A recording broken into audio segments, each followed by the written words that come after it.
우리 이번 기말고사에 시험범위 들어가죠? 유전과 진화에서 유전에 대한 거는 지난 시간까지 공부를 했는데 살짝 복습해 볼게요. 그리고 오늘 공부하는 거는 진화에 대해서 공부를 할 거예요.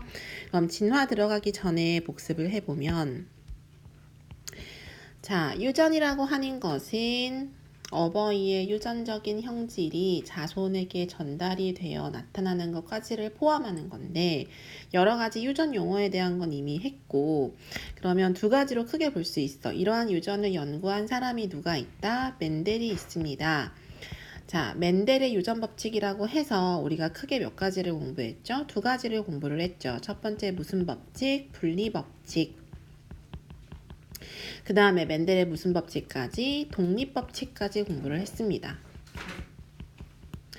분리법칙이라고 하는 것은 대립하는 형질이 하나였을 때 모양이면 모양, 그 다음에 뭐 색깔이면 색깔. 예를 들어서 모양으로 할게요.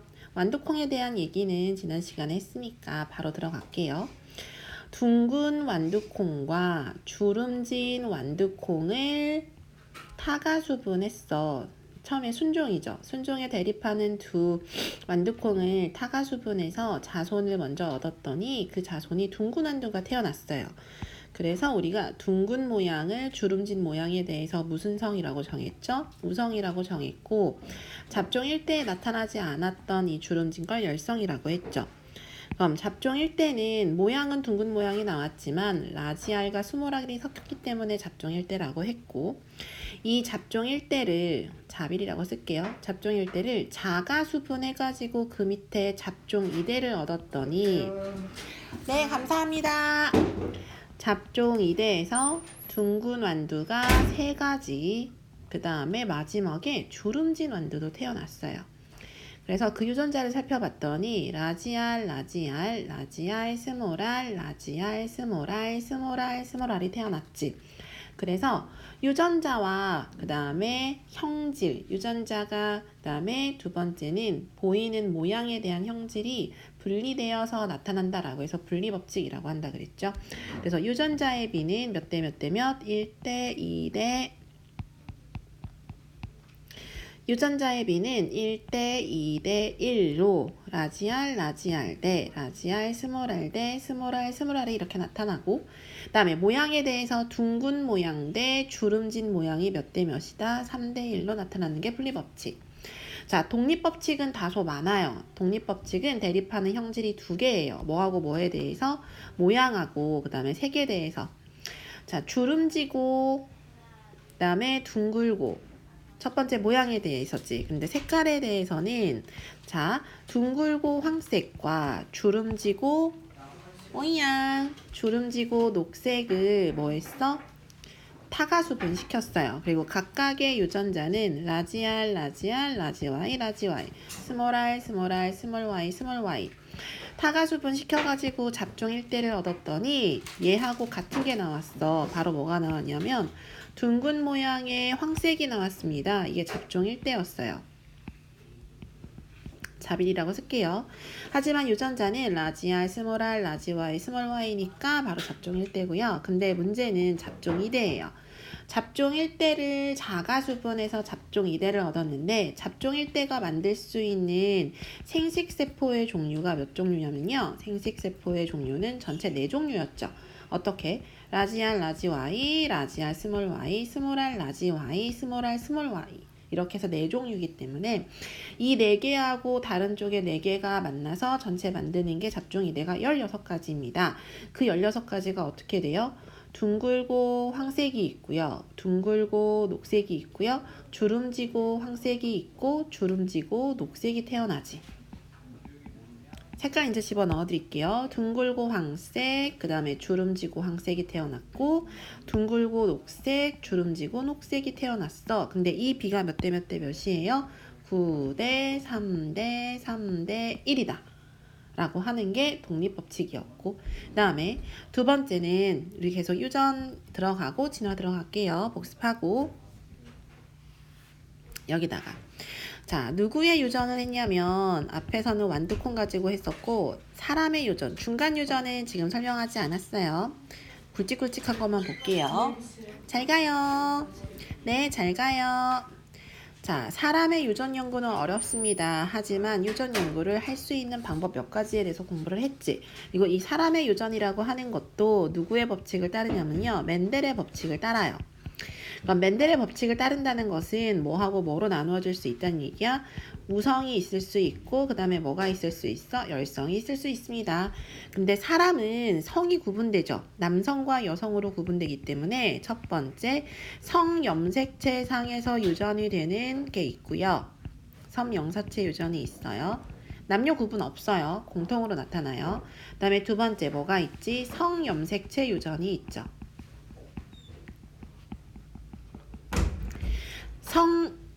둘 다 성이네. 미안합니다. 앞에 거 상이용. 상염색체 유전. 자, 상염색체 유전에 들어가는 첫 번째는 뭐가 있냐면 ABO식 복대림 유전이 있어요. 복대림이라고 하는 이유는요. 왜 복대림 유전이라고 한다 그랬지? 우리 AB식 벽대림 유전이라고 하는 건 혈액형 유전이에요. 무슨 유전이다? 혈액형 유전입니다. 그런데 혈액형이라고 하는 건 전체 유전자가 6가지가 있거든요. 그런데 A하고 B는 우열 관계가 없어. 잘 가요. 그런데 A하고 B는 O에 대해서 우성이에요. 그래서 O에 대해서 우성인 유전자가 2개가 있습니다. 그래서 복대림 유전이라고 불러주는 거야. 그리고 예를 들어서 우리가 가계도를 가지고 하나만 판단해 볼게요. 자, 아빠가 그 다음에 엄마가 있어요. 그 다음에 그 사이에 태어난 자녀가 딸이 먼저 태어났고 그 다음에 아들이 태어났는데 쪼리가 파리가 쪼리가 아빠는 A형이고요. 엄마는 B형인데요. 딸하고 아들이 둘 다 O형이 태어났대요. 그럼 이건 어떻게 된 걸까요? O형이 태어난 것은 O형은 열성의 순종이기 때문에 둘 다 상동염색체의 구성을 보면 5로 되어 있어요. 근데 그 중에 하나는 누가 준 거고 엄마가 준 거고 그 중에 하나는 누가 준 거야? 아빠가 준 거죠. 그럼 결론이 생겨요. 아빠는 A형인데 A5형이라는 거고 엄마가 B형인데 엄마도 무슨 형이라는 얘기야? B5형이라는 거죠. 이렇게 따져주는 게 바로 상염색체 유전에서 ABO식 복대림 유전. 그 다음에 두 번째 뭐가 있냐면 아마 기억날 거예요. 미맹이라고 하는 게 있어요. 미맹이라고 하는 것은 쓴맛을 느끼지 못해요. 자, 쓴맛을 느끼지 못합니다. 우리 맛보다 맛이라고 하는 건 테이스트인데 그래서 알파벳 T를 쓸 거거든요. 그럼 라지 T가 있고 스몰 T가 있는데 쓴맛을 느끼는 사람이 라지 T, 쓴맛을 느끼지 못하는 사람이 스몰 T 유전자를 가지고 있습니다. 그리고 쓴맛을 느끼지 못하는 스몰 T 같은 경우에는 무슨 유전이냐면 열성 유전이에요. 그래서 미맹 같은 경우에는 미맹인 사람들은 대개 유전자 구조가 스몰 T를 가지게 돼요. 남자든 여자든. 이렇게 스몰 T는 다 미맹이라는 얘기야. 그럼 가계도로 잠깐 보면 자, 아빠가 있고 엄마가 있어요. 둘 다 정상이에요. 근데 두 사람 사이에 3명의 자식이 태어났는데 딸 2명에 아들이 1명 태어났대요. 근데 아들이 미맹이었어요. 아들이 뭐였다고요? 미맹. 됐니?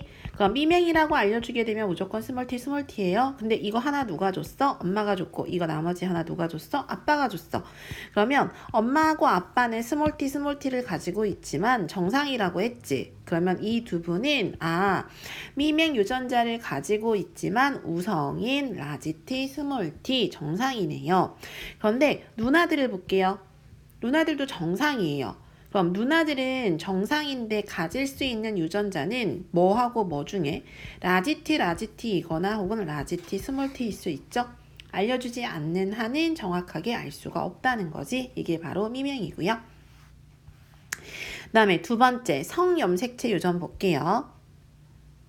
성염색체 유전이라고 하는 것은 대표적인 게 뭐가 있어? 그렇지, 생명이 있었어요. 됐니? 그런데 문제는 성염색체 유전이야. 남성과 여성이 있어. 자, 생명 가지고 할 건데 이거부터 해야 돼요. 바로 뭐부터 해야 되냐면 자, 성이라고 하는 건 남자와 여자를 구분해 줍니다. 남자의 성염색체 구성은 XY고요. 여자의 성염색체 구성은 XX입니다. 됐니? 그런데 생명이라고 하는 것은요. X염색체 위에 유전돼서요. X'이라고 표시를 해요. 그러면 우리 이제 표시할 수 있는 게 하나씩 있어요. 바로 뭐냐면, 자, 남자가 여자가 생명 유전자를 가지는 경우 봐야 되지. 남자는 그럼 X'Y네요. Y 염색체 위에 있다고 하지 않았으니까. 네, 여자 같은 경우에는 두 가지가 있어요. XX'이 있을 수 있고, X'X'이 있을 수 있지. 바로 생명 유전자를 가질 경우에 그렇단 얘기야. 자, 결론은요. 남자는 이 경우에 100% 생명이에요. 그런데 여자는요. 자, 요 경우에 잘 볼게요. 이 경우에 정상 유전자가 생명 유전자에 대해서 우성이에요. 얘도 결국에 무슨 유전이냐면 열성 유전이야. 됐니? 생명도 열성 유전이에요. 그래서 이러한 경우에는 생명은 아니에요. 그런데 대신에 유전자를 가지고 있어서 뭐라고 불러주냐면 보인자라고 불러주죠. 그럼 뒤에 있는 거 X'X'은 뭐란 얘기야? 100% 생명이에요. 그래서 자, 두 개의 염색체 중에서 X 염색체 위에 생명 유전자가 유전되잖아요. 그래서 이러한 걸 다시 다르게 뭐라고도 하냐면 반성 유전이라고도 불러요. 얘를 뭐라고도 부른다? 반성 유전이라고 불러줍니다. 가계도로 한번 볼게요. 자, 아빠가 있고 엄마가 있었어. 저리가 잡았다. 아이고. 아빠가 있었고 엄마가 있었는데 둘 사이에 태어난 자녀를 두 명이라고 볼게요. 둘 다 딸이었어요. 둘 다 뭐였다고? 딸이었어요. 근데 딸이 두 명 다 생명이었어요. 됐니? 그러면 자, 알려주고 있는 사실은 딸이 두 명 다 생명이래요. 그럼 표시해 볼게요. 둘 다 생명이니까 하나만 표시할게요. 그럼 두 사람 모두 X'X'이겠지. 그런데 두 개 중에 하나는 누가 준 거? 아빠가 준 거. 두 개 중에 하나는 누가 준 거예요? 엄마가 준 거예요. 근데 엄마 지금 봤을 때 제가 부모에 대한 건 말하지 않았죠? 그치? 그러면 알려주고 있는 건 딸은 100% 일단 생명이라고 했어. 그러면 그 다음에 부모님을 판단했을 때 아빠도 100% 뭐예요? 아빠가 가지고 있는 X염색체가 X'이고 Y는 그냥 정상이겠지? 그럼 이 경우에 아빠도 뭐란 얘기야? 아빠도 생명이었네요. 됐니? 그럼 엄마는요? 엄마는 XX'일 수도 있고 X'X'일 수도 있죠. 그래서 따로 언급하지 않아서 그렇다는 얘기야. 그럼 엄마는 정상이지만 보인자일 수 있고 엄마도 뭐였을 수 있다는 얘기야. 엄마도 생명일 수 있다는 얘기죠. 거꾸로 판단하는 거 가계도 조사 분석이라고 할 수 있는 거 이렇게 공부했습니다. 복습을 여기까지 하고 이제 오늘 공부하는 실질적인 거 들어갈 건데 오늘 바로 우리가 뭐 공부하죠? 바로 생물의 진화를 공부할 거예요. 시험에 생각보다 간단하게 물어보는 문제가 이 정도는 나올 수도 있어요. 바로 뭐냐면 진화란 무엇인가요?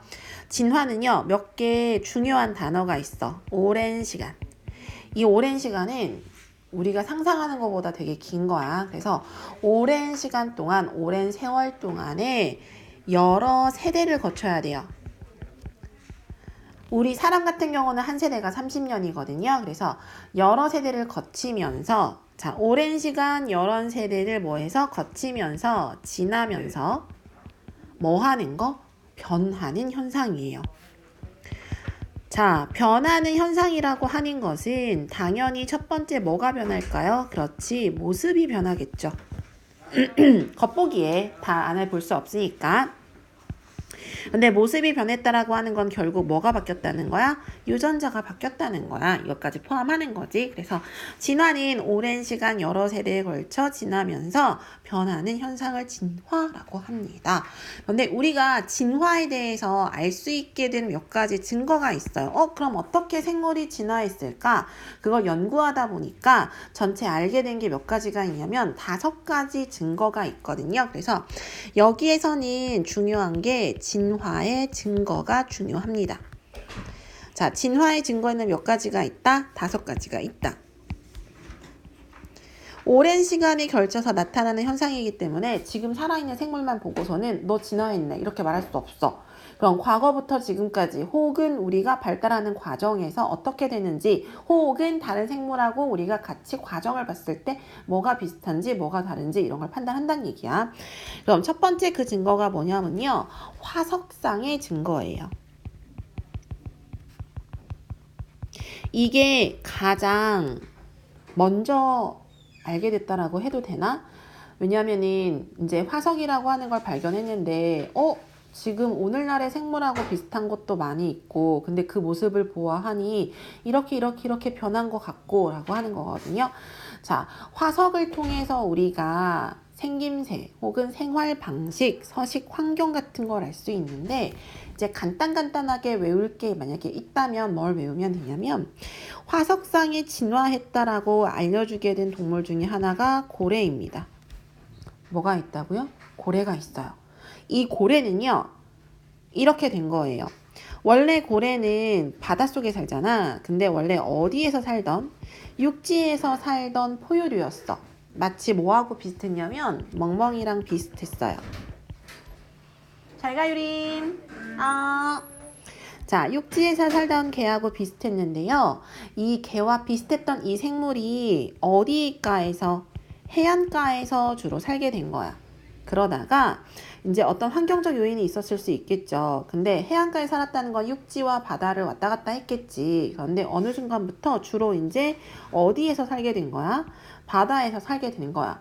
그러면서 바다 환경에 적응하다 보니까 바로 우리가 알고 있는 뭐가 된 거예요? 고래가 된 거예요. 그리고 고래는 무슨 류예요? 포유류죠. 태생하고 체온이 똑같지.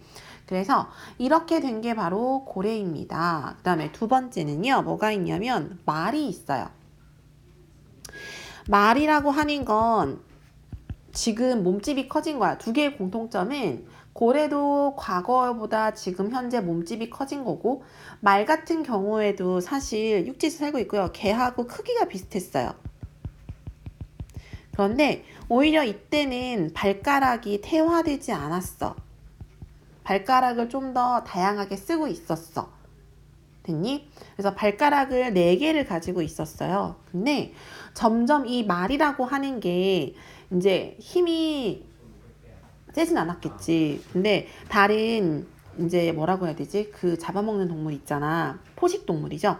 포식동물을 피해서 발달하게 된 게 이제 도망가는 거야. 달리기야. 달리기에 특화되다 보니까 더 이상 발가락 4개가 필요가 없는 거야. 그래서 발가락이 몇 개가 된 거예요? 발가락이 하나로 이렇게 말발굽 이렇게 있잖아요. 이렇게 하나가 된 거지. 그러면서 몸집은 커지고 그래서 말 같은 경우에는 발가락 4개가 발가락 하나로 진화하면서 몸집이 커지고 이제 이렇게 변하게 되었습니다. 사용하지 않아서 그게 화석상에 남아있다는 거죠. 뭐로 남아있다고? 화석으로 남아있기 때문에 화석상의 증거에 지금 들어가는 거예요. 그 다음에 두 번째는 어떤 증거가 있냐면 비교 해부학적 증거가 있어요. 자, 비교 해부학적 증거라고 하는 것은 해부학상 증거예요. 그냥 해부학상 증거라고 해도 돼요. 그리고 단어에 집중할게요. 아깐 화석이었지. 근데 이번에 들어가는 건 뭐예요? 바로 해부학상이래. 해부학상이라고 하는 것은 우리가 진짜 해부해보는 거야. 해부를 해봤을 때 두 가지로 나뉘게 되는데 뭐하고 뭐로 나뉘게 되냐면요. 첫 번째는 상사기관이 있고요. 그 다음에 두 번째는 상동기관이라고 하는 게 있어요. 자, 우리가 해부학상으로 이렇게 봤더니 상동기관, 상사기관 이렇게 두 가지로 구분이 됩니다. 이게 어떻게 되냐면 상사기관 같은 경우에는 역할은 같아요. 그런데 아예 구조는 달라요. 그래서 각각이 구조가 달랐지만 비슷한 환경에 적응하다 보니까 같은 역할을 갖게 되었습니다. 이게 무슨 말이냐면 새의 날개, 그 다음에 나비의 날개예요. 자, 현재 이 두 개는요. 하늘을 날 수 있도록 만들어주는 구조지. 그치? 그럼 무슨 생각할 수 있어? 새도 날개가 있고 나비도 날개가 있잖아. 그럼 조상이 같을 수도 있어 라고 생각할 수 있어. 그런데 두 개는 하늘을 난다라고 하는 역할은 같아요. 그런데 그 구조를 봤더니 새의 날개는 뼈로 되어 있어요. 뭐로 되어 있어? 뼈로 되어 있어. 그런데 곤충의 날개라고 하는 것은 표피가 변한 거예요. 곤충의 가장 바깥에 있는 피부가 좀 더 단단하게 변했다는 얘기야. 그럼 구조가 달라요. 아, 구조가 달라도 환경에 적응하다 보면 다른 구조가 같은 역할을 할 수 있구나. 그게 상사기관이고, 상동기관은 또 달라요. 역할이 달라요. 그런데 구조를 봤더니 구조가 같아요. 그러면 같은 종류의 생물이어야 돼. 포유류면 포유류끼리 이제 확인을 하는 거야. 그런데 역할이 달라야 되잖아. 바로 뭐냐면 박쥐의 날개. 근데 아까 새의 날개 해도 돼요. 혹은 새의 날개. 상관없어. 그리고 누구랑 비교하는 거야? 사람 팔. 자, 박쥐의 날개하고 새의 날개하고 사람의 팔은요. 역할이 다르죠. 위에 있는 두 개는 하늘을 날기 위해서 발달한 거고 사람의 팔은 무엇인가 잡기 위해서 사용하기 위해서 지금 발달한 거잖아. 근데 구조를 봤더니 이 둘은 사실 척추동물이고요.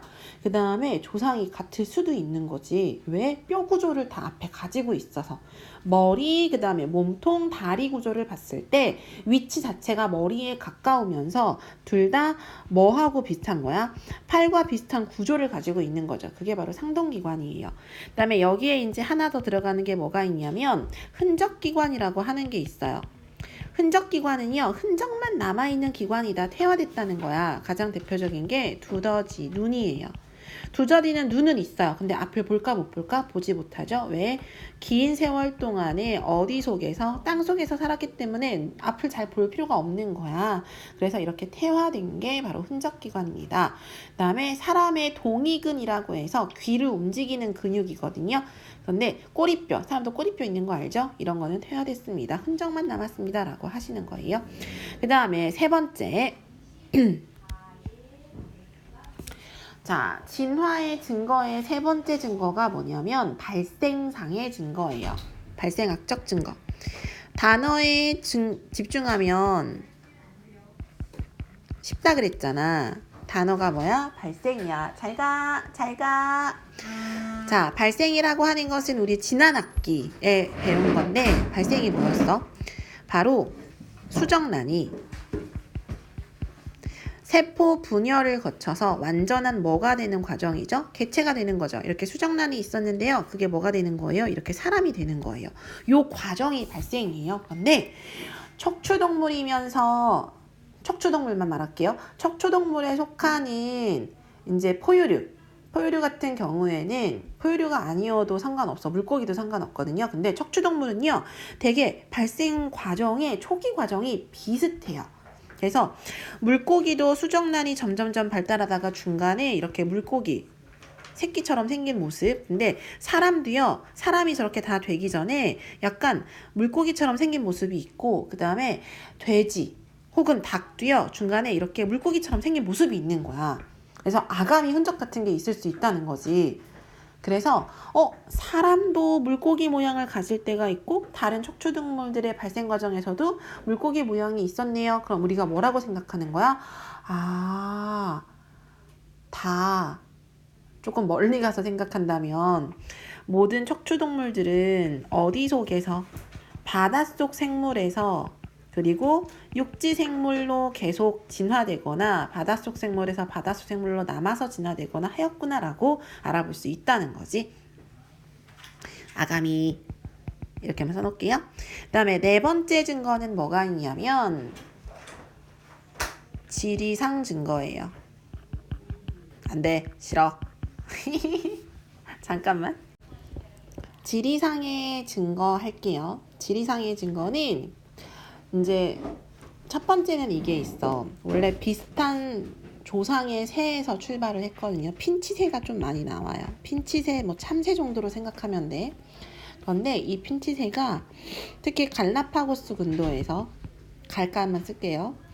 먹는 게 달라지는 거야. 먹이의 종류가 달라졌어요. 왜냐면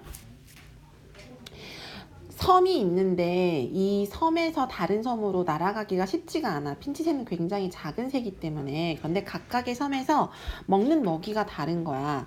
선인장을 먹은 핀치새가 있고 그 다음에 열매나 씨를 먹은 핀치새가 있고 그 다음에 곤충을 먹은 핀치새가 있어. 그래서 각각이 다 자세히 그릴 수는 없지만 부리의 모습이 달라요. 이렇게 쓰면 되겠다. 그럼 이거는 자, 이 세 가지는 섬이 이렇게 있었는데 이 섬에서 교류를 하기가 힘드니까 각각의 섬에서 환경에 적응했지. 그런데 지리상 증거라고 하는 것은 이렇게 한 지역에서 오랜 시간 동안에 살다가 진화가 된 경우를 말하는 거예요. 대개 환경의 영향을 당연히 먼저 받지만 지금 핀치새 같은 경우에는 먹이 때문에 이렇게 부리의 모습이 달라졌다는 거고, 그다음에 이렇게 지리가 나오면 또 나오는 게 있죠. 바로 어디예요? 호주예요. 우리는 알고 있어요. 호주에만 살고 있는 게 누가 있죠? 캥거루가 있고요. 그 다음에 그거 있지. 오리너구리. 자, 캥거루하고 오리너구리는 오로지 호주에만 살고 있습니다. 왜냐면 호주가 떨어졌을 때 처음엔 초대륙이었는데 떨어졌잖아. 그 뒤로 아예 다른 곳하고 교류가 없어서 그 지역에서만 살아남아서 진화가 된 생물이에요. 그래서 캥거루와 오리너구리. 그 다음에 이제 마지막이에요. 다섯 번째 증거는 유전학적인 증거가 있습니다. 유전자를 봤을 때 이제 우리가 보는 건데요. 여기서 뭐가 들어가냐면 유연관계라고 하는 게 있어요. 유연관계라고 하는 것은 사람하고 다른 생물들 사이에 유전적으로 가깝거나 먼 정도를 판단하는 게 있거든요. 자, 이 유연관계라고 하는 건 오로지 유전자를 가지고 유전자를 가지고 판단할 수 있다는 거야. 근데 사람을 기준으로 봤을 때 사람과 가장 가까운 동물은 침팬지예요. 됐니? 그래서 이제 그 영장류라고 하죠. 영장류들 중에서도 사람하고 가장 비슷한 일치를 보이는 게 바로 누가 있다? 침팬지. 이런 걸 따지는 게 유전학적 증거라고 한다는 얘기지. 끝.